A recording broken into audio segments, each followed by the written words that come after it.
Assalamualaikum warahmatullahi wabarakatuh. Alhamdulillahirabbil alamin.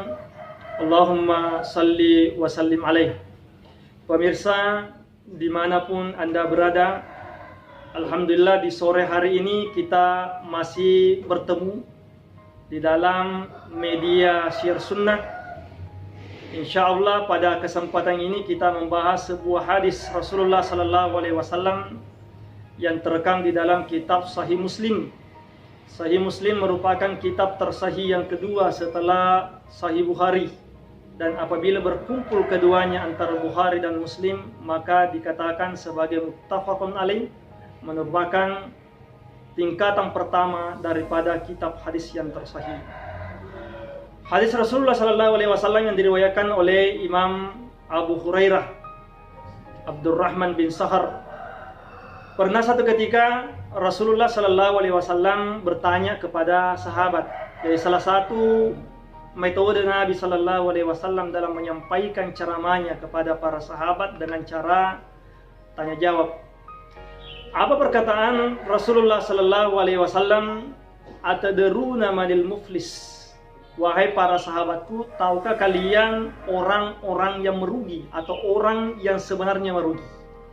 Ya, kenapa Nabi SAW mengibaratkan dan bertanya kepada para sahabat tentang masalah orang merugi? Karena Nabi mengetahui background para sahabat itu adalah pebisnis atau tajir atau pedagang. Yang kedua adalah petani yang bercocok tanam dan pengembala. Cuma tiga yang mendominasi profesi pada masa Nabi SAW. Makanya yang paling banyak mendominasi adalah pedagang. Maka ketika Nabi SAW bertanya, relevan dengan pikiran para sahabat, yaitu tentang masalah siapakah sebenarnya pedagang ataupun profesi yang merugi. Nah, tentunya para sahabat menjawab dengan realita kehidupan sehari-hari. Ya Rasulullah, yang dimaksud dengan muflis menurut kami, al-muflisu fina malla dirhamalah wala mata'. Yang dimaksud dengan orang merugi malla dirham. Uang yang dipakai dulu adalah dirham. Yang dimaksud orang merugi adalah yang tidak memiliki tabungan atau tidak memiliki income atau homset.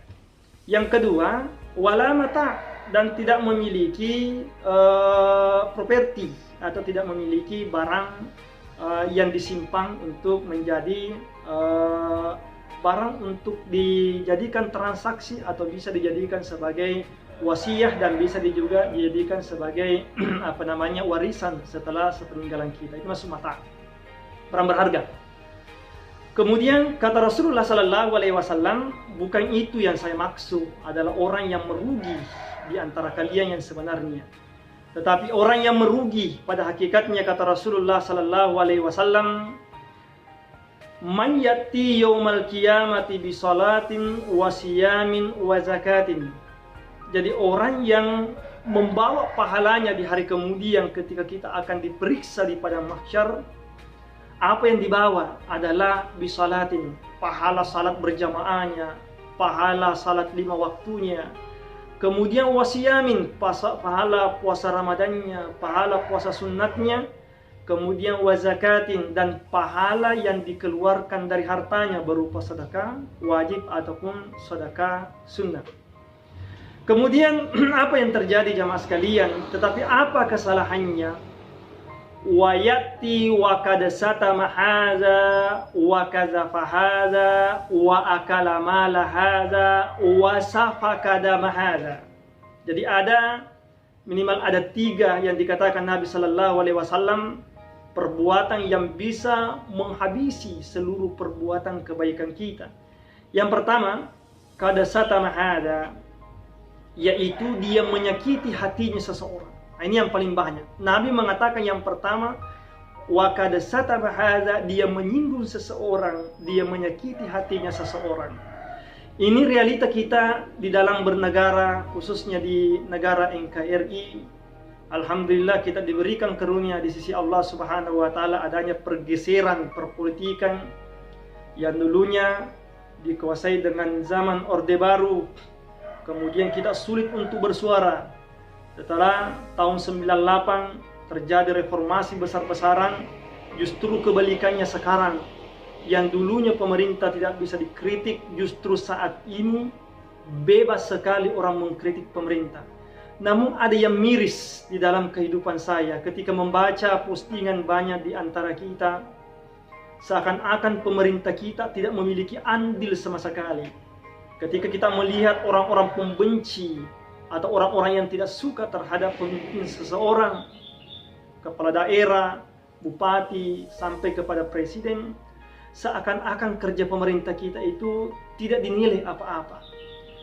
Bagaimana perasaan kita ketika kita menjadi seorang pemimpin, kita memimpin dengan cara yang baik.